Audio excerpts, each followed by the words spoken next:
চোখে চোখে এত কথা। কি ব্যাপার? কি ভাবছো প্রিয় ভাই বোনেরা? প্রেমে পড়েছি? হুম হুম, অবশ্যই প্রেমে পড়েছি। প্রেমে তো পড়েছি আমি যেই ম্যাথ ক্লাসের। হ্যাঁ, আমি অরবিন্দ কুমার দাস। আজকে তোমাদের আমি যেই ম্যাথ ক্লাসের A to Z full strategy plan নিয়ে আলোচনা করব। তোমরা বলতে পারো, স্যার আজকের আলোচনার বিষয়ে আপনি কোন ভিত্তিতে করছেন? এটা বলে রাখি, আজকের পুরো স্ট্র্যাটেজি আলোচনা হবে আমার 12+ বছরের পড়ানোর অভিজ্ঞতা। নাম্বার 2, ইঞ্জিনিয়ারিং কলেজে পড়ানোর সুবাদে সেখানকার যে আপকামিং স্টুডেন্ট যারা ফার্স্ট ইয়ারে ভর্তি হয় তাদের যে সাইকোলজিক্যাল দৃষ্টিভঙ্গি, তারা কী ভাবে পড়ে টোড়ে ওরা কলেজে অ্যাডমিশন হয়েছে, ওরা কীভাবে প্রিপারেশান নিত, তার একটা প্রিভিয়াস গল্প কাহিনী।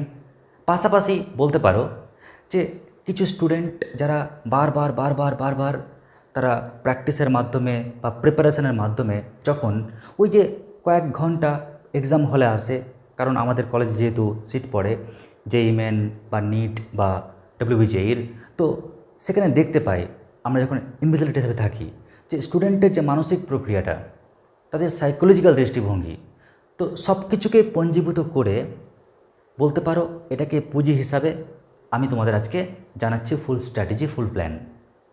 তোমরা বলবে, স্যার ঠিক আছে, ভালো কথা, এক্সপিরিয়েন্স প্লাস সব কিছুকে নিয়ে আপনি স্টার্ট করছেন, তবে একটু বলুন যে আপনার কন্টেন্টটা কী, আজকে কী কন্টেন্ট নিয়ে আজকে আলোচনা করবেন। তো আজকের আলোচনার বিষয় হবে নাম্বার 1, মন্ত্র। অর্থাৎ আমরা এটাকে কী করে ডেভেলপ করব, এটাকে কী করে বাড়াবো, তার কি ম্যাথামেটিক্যাল মন্ত্র আছে। নাম্বার টু হচ্ছে পরিচয়, অর্থাৎ স্টুডেন্টের পরিচয়। একটা স্টুডেন্ট ও কতটা গভীরে ভাবতে পারে, ওটা কীভাবে মাপবো আমরা, কারণ ওটা না মাপতে পারলে আমরা স্টুডেন্টসকে প্রপার শিক্ষা দিতে পারবো না। তো কীভাবে আপনি মাপেন, নিশ্চয়ই আপনার কাছে কোনো পদ্ধতি আছে। নাম্বার 2 হচ্ছে কোশ্চেন, অর্থাৎ একটা স্টুডেন্ট যখন 11-এ পড়ে তখন ও হয়তো এন্ট্রান্সের কোর্স নিচ্ছে, তখন ও কী করে আইডেন্টিফাই করবে কোনটা 11-এর অঙ্ক আর কোনটা এন্ট্রান্সের অঙ্ক। তো এটা নিয়ে আমাদের তথ্য থাকবে। তাছাড়া থাকবে ফুল কনসেপ্ট, অর্থাৎ আমরা ম্যাথামেটিক্যাল কনসেপ্টকে কোন স্টাইলে নেব, কোন টেকনিক আমরা গ্রহণ করব। এরকম নয় তো যে প্রথাগত পদ্ধতি। আর আমরা জানব পাওয়ারফুল শর্টকাট টেকনিক। শর্টকাট টেকনিকের মধ্যে ভাগ থাকবে টাইম ম্যানেজমেন্টের জন্য আর চ্যাপ্টারের জন্য। তো চলো শুরু করি তাহলে একটা একটা করে। তো প্রথমে জানাই আগে মন্ত্র, কেমন করে আমরা এটাকে ডেভেলপ করব, আমাদের ব্রেনের যে ধারকত্ব ওটাকে বাড়াবো কোন টেকনিকে। তো এটা কিন্তু খুব গুরুত্বপূর্ণ, কারণ বুঝতে পারছো যখনই তোমরা 10 থেকে 11-এ পা রেখেছো, আর সায়েন্সে পা রাখা মানে বুঝতে পারছো ফিজিক্স, কেমিস্ট্রি, ম্যাথামেটিক্স, বায়োলজির পুরো ভাণ্ডার। আর এই ভাণ্ডারে তোমাদের এই ভাণ্ডারটা যদি না বাড়ে তাহলে সমস্যা হবে, চাপ। তো এই কারণে একটা ম্যাথামেটিক্যাল ফর্মুলা দিচ্ছি ধারকত্বের। ধারকত্ব সমান practice by topic into tricks. Clear? এটা হচ্ছে একটা পাওয়ারফুল ফর্মুলা। দেখো প্রিয় ভাই বোনেরা, আমরা বিভিন্ন জায়গা থেকে কিন্তু মোটিভেশন পাই, কিন্তু আমরা সেটাকেই মেনে নিই যে মোটিভেশনে ম্যাথামেটিক্যাল ইকুয়েশন থাকবে, বিশেষ করে পড়াশোনার ক্ষেত্রে। ওই কারণে আমি তোমাদের একটা ম্যাথামেটিক্যাল ইকুয়েশন দিলাম, স্যার এই ইকুয়েশনটার মিনিংটা বোঝান। দেখো আমরা সাধারণত ঘনত্ব মানে কি জানি, ভর বাই আয়তন, তাই তো? মনে আছে আমরা ডেফিনেশন কী করে বলতাম, নিচে যা থাকতো তাকে একক বলতাম না, একক আয়তনের ভরকে ঘনত্ব বলে। তো ঠিক আমরা নিচে যা থাকবে তাকে একক ধরে নেব। অর্থাৎ একটা টপিককে আমরা যতবার প্র্যাকটিস করব সঙ্গে টেকনিকটাকে সাথে নিয়ে, দেখবে তোমার কিন্তু ব্রেনের ধারকত্ব তত বাড়বে। কীরকম? ধরো আজকে যখন আমি এই ক্লাসটা নেওয়ার পর ক্লাসটা শেষ করব, এবার তোমরা যদি বাড়িতে প্রবলেমগুলো বা টপিকগুলোকে যদি না দেখো, প্র্যাকটিস না করো, অর্থাৎ যদি প্র্যাকটিসের মানটা 0 হয় না, ক্লিয়ার? আমরা তো টপিক করাচ্ছি, কোনো একটা চ্যাপ্টারের টপিক করাচ্ছি আমরা, কিন্তু তুমি প্র্যাকটিস করলে না, প্র্যাকটিসটা 0। তো যতই আমরা ট্রিক্স দিই না কেন, দেখবে 0 ইন্টু ট্রিক্স মানে 0, আর ওটাকে যদি একটা টপিক দিয়ে ভাগ করো তাহলে 0ই পাচ্ছি। অর্থাৎ তোমার ধারকত্ব কী হয়ে গেল, 0 হয়ে গেল। তার মানে ধারকত্ব নির্ভর করছে কার উপর? প্র্যাকটিসের উপর। যত প্র্যাকটিস করবে দেখবে তোমার ব্রেনের যে ধারকত্ব বাড়বে। ওই কারণেই বলি প্র্যাকটিস করো। আমি বলছি না, ইকুয়েশন বলছে। আচ্ছা, এবার চলে আসি আমরা পরিচয়ে। পরিচয় বলতে দেখো, ফার্স্ট হচ্ছে স্টুডেন্টের পরিচয়। আমরা একটা ছবি যদি আঁকি তাহলে বিষয়টা বুঝতে সুবিধা হবে তোমাদের। ধরে নিচ্ছি এটা একটা স্টুডেন্ট, কেমন, এটা একটা স্টুডেন্ট। এবার প্রবলেমটা কী হয় জানো ভাই বোনেরা, প্রবলেমটা এটাই হয়, একটা স্টুডেন্টের বাহ্যিক যে ভাবনা এটা কিন্তু সবাই বুঝতে পারে। দেখবে তুমি যখন একটা বন্ধুর সঙ্গে মিশবে, গল্প করবে, কিছু মুহূর্তের মধ্যে বুঝতে পারবে তার বাহ্যিক যে কিছু ক্ষমতা রয়েছে বোঝার বা বোঝানোর, সেটা কিন্তু জানা যায়, মানে বাহ্যিক ভাবনাটা কিন্তু ভাবা যায়। কিন্তু একটা স্টুডেন্ট আভ্যন্তরীণভাবে কতটা ভাবতে পারে ওটা কিন্তু জানা খুবই টাফ বিষয়। ক্লিয়ার? কতটা গভীরে ভাবতে পারে ওটা কিন্তু ভাবনা খুব টাফ বিষয়। দেখবে যখন তাকে কল্পনা করতে দেবে, কল্পনার ছলেও না ও কাউকে প্রেম করতে শুরু করে দেবে। ও কল্পনার ছলে ও মহাকাশেও কি পাড়ি দিয়ে আসবে, মঙ্গল গ্রহতে ঘুরে চলে আসবে, কিন্তু ও কতটা গভীরে একটা কন্টেন্টকে ভাবতে পারে এটা কিন্তু ভাবনাটা ধরাটা খুব টাফ বিষয়। তো এটাই না ধরা যায় না, তাহলে একটা শিক্ষক ও কিন্তু এন্ট্রান্সের ক্লাসে খুব বিপদে পড়ে। কেন জানো? কারণ এন্ট্রান্সের ক্লাসে একটা পার্থক্য 11 বা 12-এর সঙ্গে, বোর্ড এক্সামে কোশ্চেন প্রায় কমন পড়ে, কিন্তু এন্ট্রান্সে কোশ্চেন কমন পড়ে না, হয় অনুরূপ অঙ্ক পড়ে কিংবা অনুরূপ অঙ্কের অ্যাপ্লিকেশান পড়ে, যা ক্রিয়েটিভিটির উপর দাঁড়িয়ে, যা অ্যাপ্লিকেশানের উপর দাঁড়িয়ে। আর অ্যাপ্লিকেশান ক্রিয়েটিভিটি পুরোটাই একটা স্টুডেন্ট কতটা ভাবতে পারছে তার উপর কিন্তু বেস করে থাকে। এই কারণে কিন্তু স্টুডেন্টের যে ভাবনার গভীরতা এটা মাপা কিন্তু খুব প্রয়োজন। তোমরা বলতে পারো স্যার আপনি কি মাপেন নাকি? অবশ্যই, হ্যাঁ, আমারও মাপার যন্ত্র আছে তো। কেমন করে মাপি জানো? মাপি, স্টুডেন্টের সামনে একটা পেজ দিয়ে দিই, ক্লিয়ার, আর বলি ভাইরে আমি একটা সিচুয়েশান বলছি, সেই সিচুয়েশানের ছবিটা আঁক। কীরকম? তোরা নাও বললাম একটা শীতের রাত্রি বা গ্রীষ্মের দুপুর বা একটা ঝড়ের দিন আঁকো। আমি জানি গ্রীষ্ম, শরৎ, শীত, বসন্ত এই সমস্ত সিচুয়েশানগুলো কীরকম একটা স্টুডেন্টের অভিজ্ঞতা রয়েছে, ফলে স্টুডেন্ট কিন্তু সেই টপিকের উপর বেস করে ছবি আঁকতে পারবে। আমি দেখি শুধু ছবি কেমন হলো ওটা দেখি না, দেখি কি ছবির মধ্যে কতটা কন্টেন্ট ও প্রবেশ করাচ্ছে।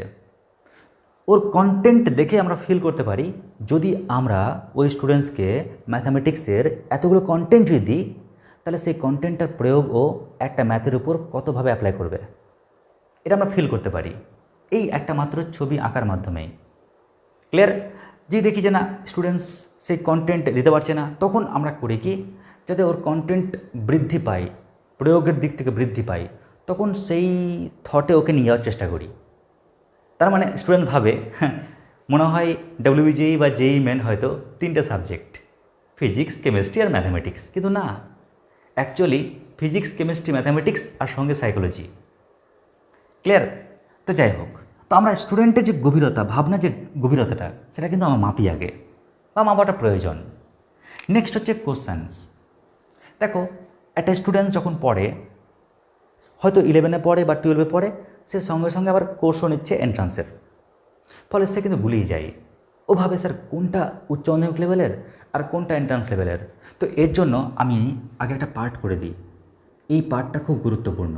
দেখবে যখন তুমি মাধ্যমিক স্তর থেকে একাদশ শ্রেণীর স্তরে পা রাখলে, তখন না তোমাদের কিন্তু কোশ্চেনের লেভেল 3 রকমের হয়ে যায়, একটা বেসিক লেভেল, একটা বোর্ড লেভেল আর একটা এন্ট্রান্স লেভেল। আমি তো আলোচনা করছি আজকে এন্ট্রান্স লেভেল, অর্থাৎ এ লেভেলটা। তার মানে আমাকে এ লেভেলের কোশ্চেনকে ক্যাচ করতে হবে, এ লেভেলের কোশ্চেনকে চুম্বক দিয়ে আকর্ষণ করতে হবে। এখন প্রশ্ন, স্যার কেমন করে খুঁজবো, কেমন করে পাবো? কারণ দিনের পর দিন যত এগোচ্ছে কোশ্চেনের কোয়ালিটি তত আস্তে আস্তে হাই হচ্ছে, কোয়ালিটির মধ্যে পরিবর্তন আসছে। দেখবে বিগত বছরের WBJEE কোশ্চেন, হ্যাঁ দেখলেই বুঝতে পারবে। যদিও JEE মেনের কোশ্চেন একটা ধারা রয়েছে, খুব স্ট্যান্ডার্ড ধারা রয়েছে, কিন্তু কোয়ালিটি তো চেঞ্জ রয়েছে। তো ঠিক একই রকমভাবে স্যার কী করে বুঝবো আমি যে অঙ্কটা করছি ওই অঙ্কটা আদৌ এন্ট্রান্সের জন্য?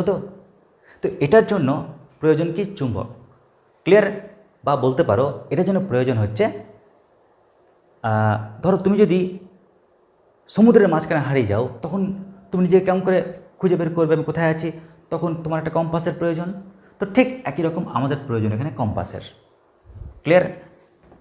যে কম্পাস তোমাকে দিক নির্ণয় করতে হেল্প করবে যে কোন অঙ্ক এন্ট্রান্স লেভেলের, আর এই কম্পাসটাই হচ্ছে ম্যাথামেটিক্সের ক্ষেত্রে প্রিভিয়াস ইয়ার্স কোশ্চেন। যদি বোর্ড এক্সাম হয় তাহলে বোর্ড এক্সামের প্রিভিয়াস ইয়ার্স কোশ্চেন, যদি এন্ট্রান্স পরীক্ষা হয় তাহলে এন্ট্রান্স পরীক্ষার প্রিভিয়াস ইয়ার্স কোশ্চেন। তোমরা যদি বলো স্যার নিউ সিলেবাস 11-এ কেমন করে বুঝবো? প্রিভিয়াস ইয়ার্স কোশ্চেন তো নেই। হ্যাঁ, সেখানে কিন্তু দরকার এক্সপিরিয়েন্স বলা টিচারের, যে দীর্ঘদিন ধরে পড়িয়ে এসছে, যারা ফিল করতে পারবে যে আচ্ছা এই ধরনের অঙ্কগুলো উচ্চ মাধ্যমিক লেভেলের। যদি কেউ মনে করো আমাদের কাছ থেকে ম্যাটেরিয়ালস নেবে, দিতে পারো, দিয়ে দেবো, এন্ট্রান্সের ক্লাসে দিয়ে দেবো। আচ্ছা, এটা গেল একটা। এবার চলে আসছি কনসেপ্ট। স্যার আমরা কনসেপ্ট নেব কীভাবে? তো দেখো প্রিয় ভাই বোনেরা, আর সে প্রথাগত পদ্ধতি নেই যে একটা টপিককে পড়লাম নিয়ে কনসেপ্টটাকে নিচ্ছি। এখন উন্নত মানের বাস্তব উদাহরণ চলে এসেছে যার মাধ্যমে আমরা কনসেপ্টকে মজার ছলে নিতে পারি।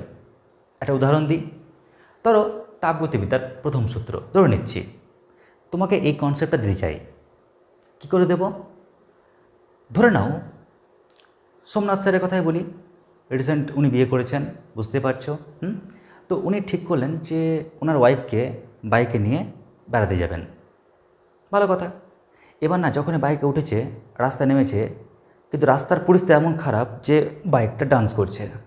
ক্লিয়ার? ওরকম স্যারও ডান্স করতে শুরু করে দিয়েছে। এবার না, এত রাস্তার পরিস্থিতি খারাপ যে স্যার আমাকে ফোন করে বলেন, একেডি স্যার আপনি প্লিজ স্যার রাস্তায় বেরিয়েন না, রাস্তার পরিস্থিতি খুব খারাপ স্যার, এমনিতে রোগা পাতলা মানুষ আছেন। ক্লিয়ার? আমি তো তবু ডান্স করে নিচ্ছি স্যার, হ্যাঁ আপনি কিন্তু পারবেন না। মহান সমস্যা। তো এটা তো একটা সারাই করা দরকার, তাই তো? তো গভর্নমেন্ট কী করলো, যে ঠিক করলো যে না, এই সমস্ত আমার জনসাধারণ কষ্ট করছে, একটা ব্যবস্থা করি। তো ভেবে নাও আমি হচ্ছি একটা সংস্থা। কেমন? আমি কে? একটা সংস্থা। এবার বাইরে থেকে এই সংস্থাকে টাকা দেওয়া হলো।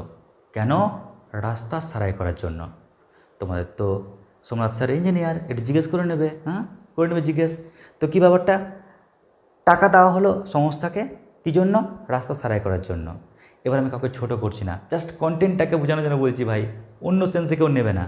তো এই যে টাকাটা পেলাম, এই টাকার কি পুরো টাকার কাজ হবে? তোমরাই বলো। আবার বলছি, সংস্থাকে বাইরে থেকে টাকা দেওয়া হলো, কেন? রাস্তার কাজ করার জন্য। তো এই পুরো টাকার কি কাজ হবে? নিশ্চয়ই না। এই টাকার কিছু অংশ নিজের পকেটে ঢুকবে, আর কিছু অংশ কি রাস্তার কাজ হবে। তোমরা করবে কি, এই টাকার জায়গায় রিপ্লেস করে নাও তাপ। এই টাকা এর জায়গাতে রিপ্লেস করে নাও তাপ।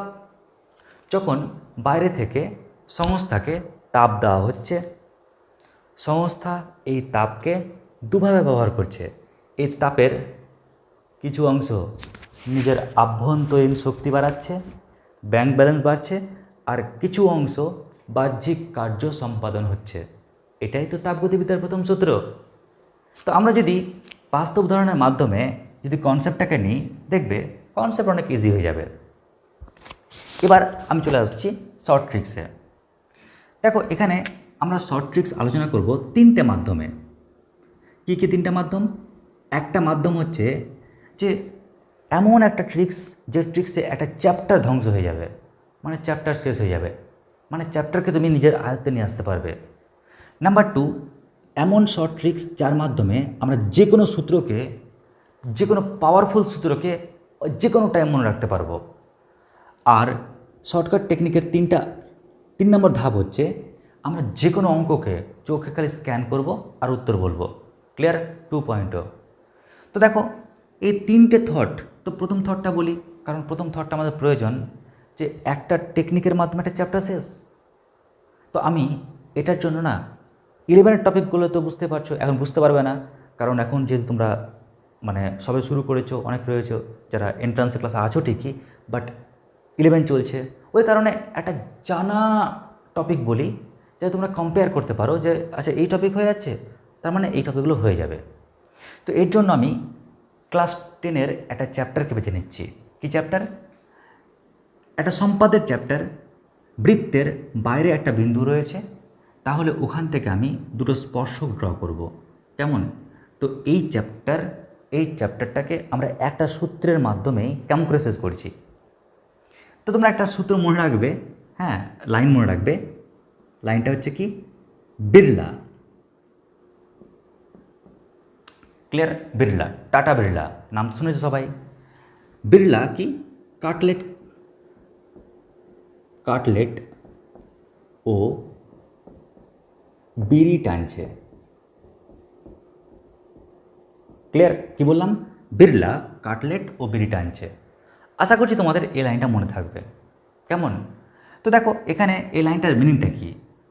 এখানে বি মানে হচ্ছে কি জানো? বি মানে বৃত্ত। তার মানে প্রথমে তোমরা সুন্দর করে একটা বৃত্ত আঁকো, একদম সুন্দর করে একটা বৃত্ত আঁকো। আঁকলাম বৃত্ত। এবার নেক্সট বলেছে লা মানে কি? লা মানে লাইন। তাহলে আমরা বৃত্তের কেন্দ্র থেকে একটা লাইন টানলাম। স্যার কত বড় টানবো? টানো না তোমার ইচ্ছা মতন, টানলাম। এবার নেক্সট কি বলেছে? কাট। ও, এই লাইনটাকে কাটতে বলেছে, একটা পরিমাপ দিয়ে দিবে, ওই পরিমাপ অনুযায়ী লাইনটাকে কাট করো। যাই হোক, কাটলাম। এবার বলেছে লেট মানে কি? লেট মানে লম্ব সমদ্বিখণ্ডক।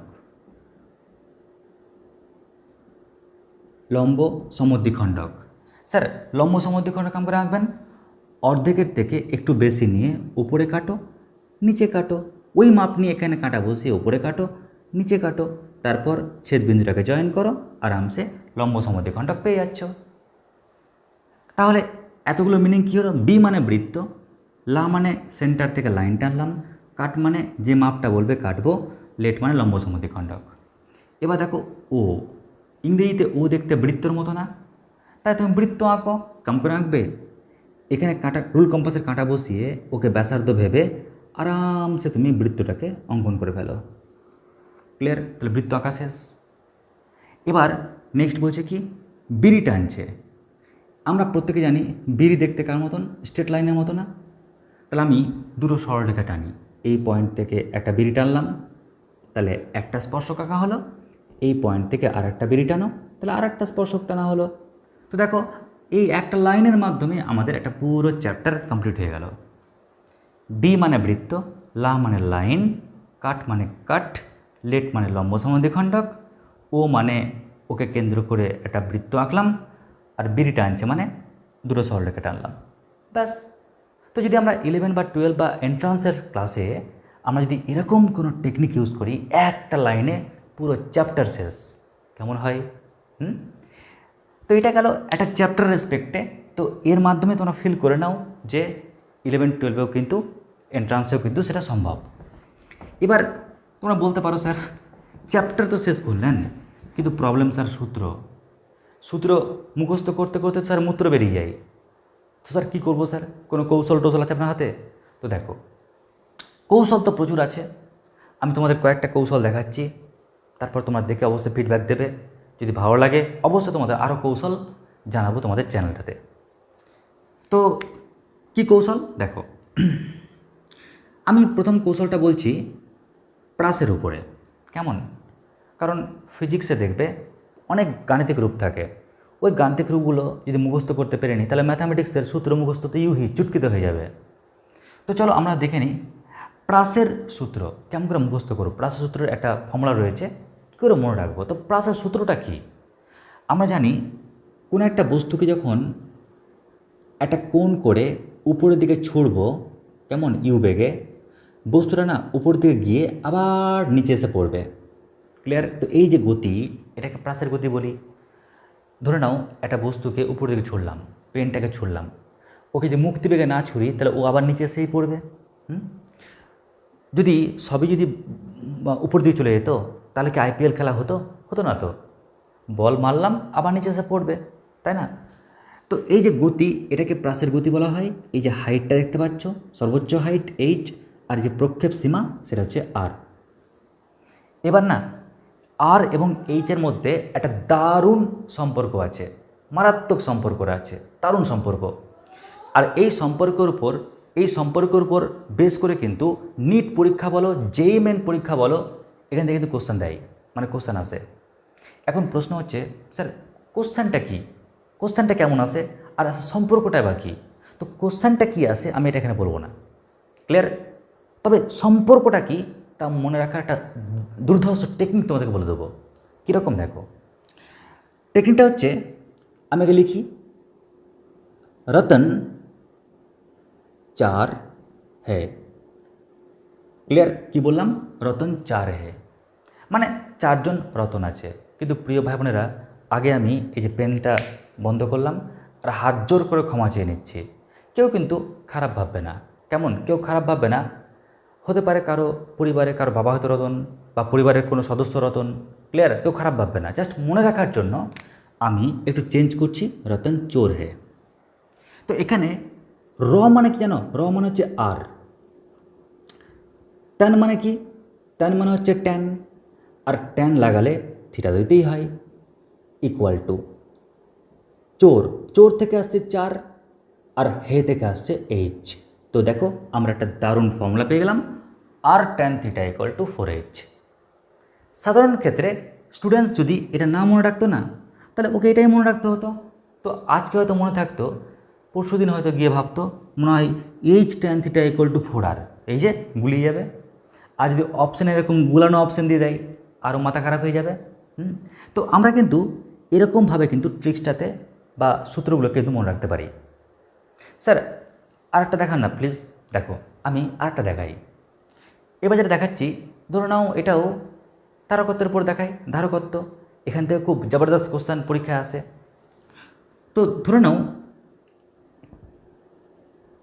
এটা হচ্ছে দুটি সমান্তরাল পাত, কেমন?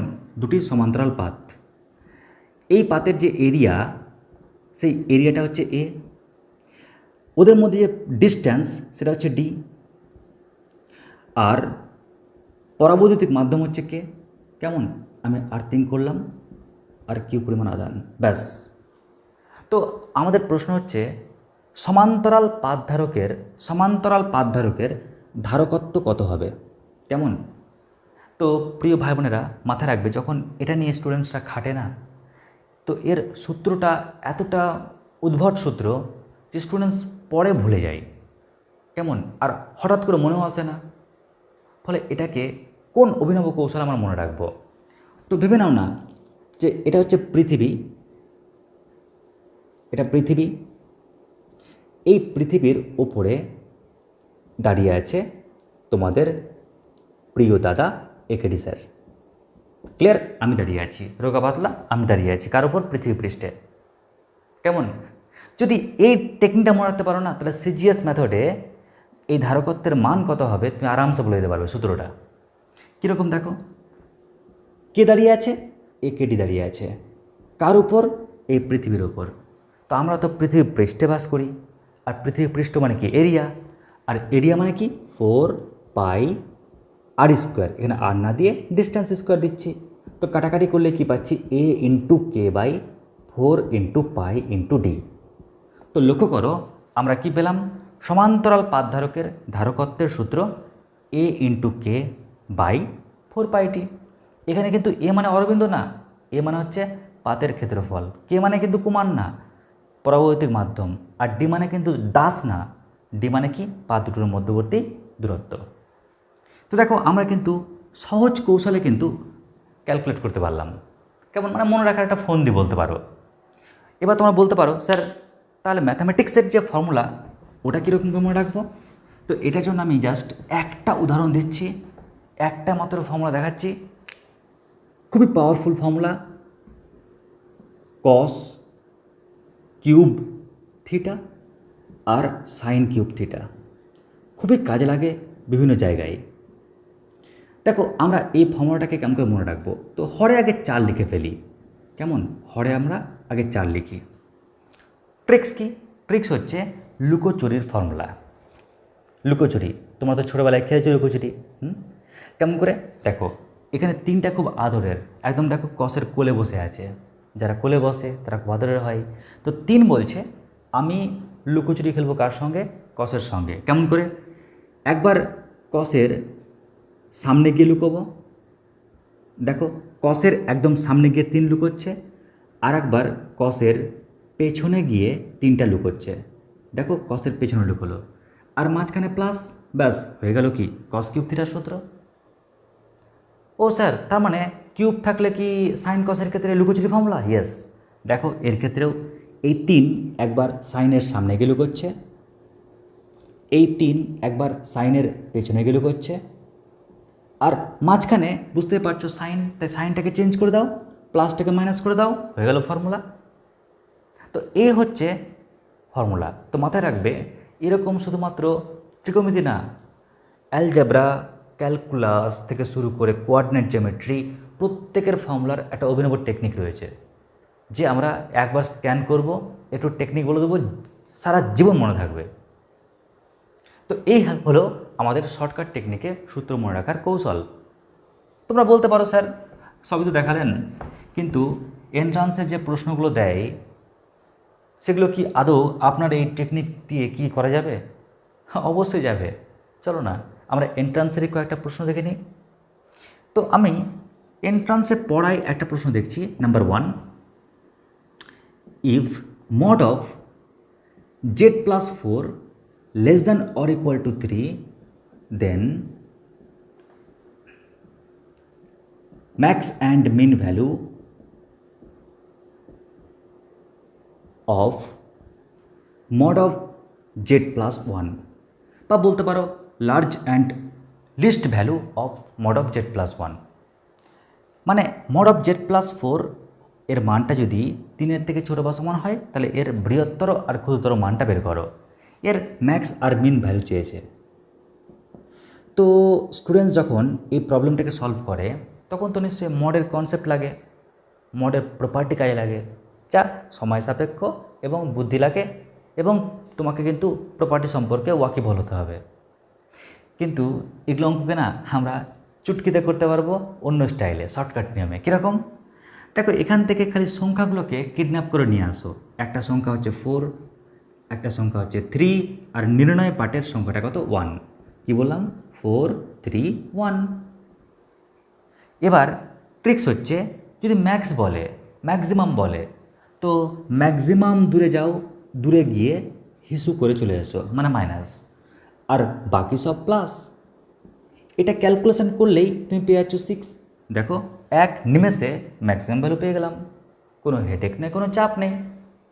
যদি মিনিমাম ভ্যালু বলে, তাহলে মিনিমাম দূরে গিয়ে হিসু করে চলে আসো, আর বাকি সব ডিজিটের আগে প্লাস চিহ্ন দাও।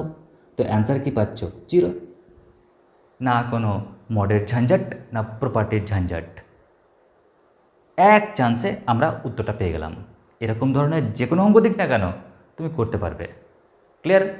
অবশ্যই কিছু আবার অনেক অনেক অঙ্ক রয়েছে, তার কাছে টেকনিক রয়েছে। তো আমি একটা পার্টিকুলার একটা নিয়ম বললাম তোমাদেরকে, এবং এটা সালে পড়েছে, ইয়ারের অঙ্ক কিন্তু।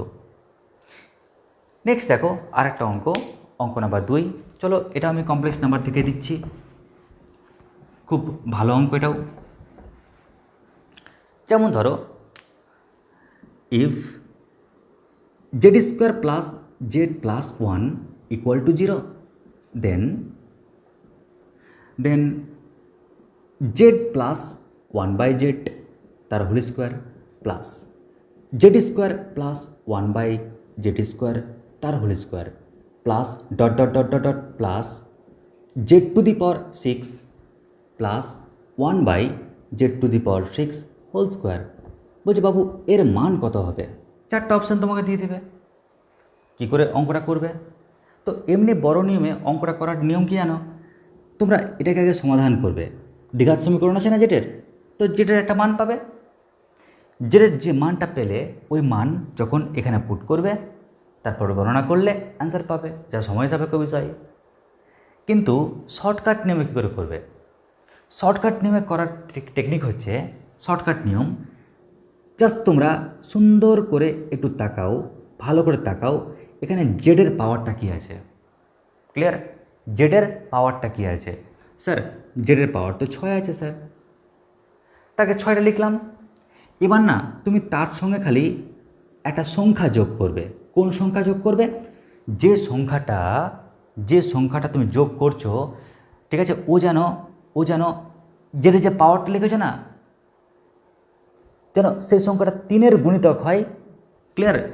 যে সংখ্যাটা তুমি লিখবে এখানে ওটা যেন 3-এর গুণিতক হয়, আর যেন 6-এর থেকে ছোট বা সমান। ক্লিয়ার? 3-এর গুণিতক লিখতে হবে।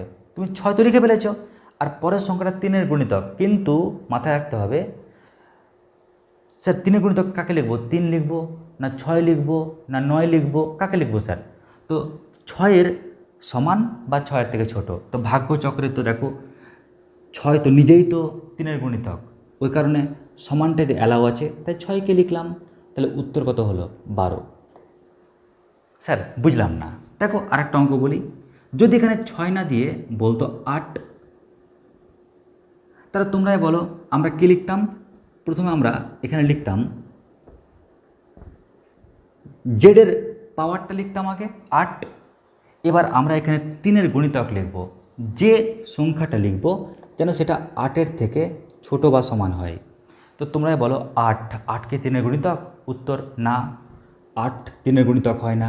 আচ্ছা, ওর আগে 7 আছে, 7 কি 3-এর গুণিতক? না, 7ও গুণিতক নয়।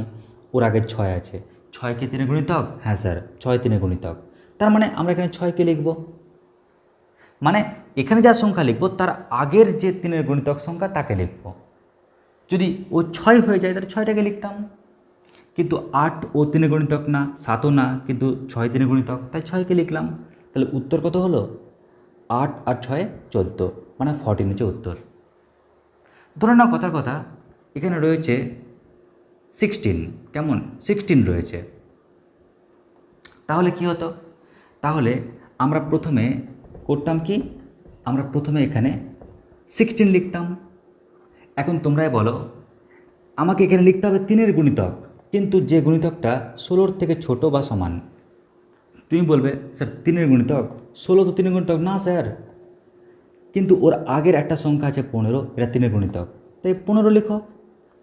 তাহলে ক্যালকুলেশন করে কি পাচ্ছ? 31। তাহলে এটা হচ্ছে উত্তর।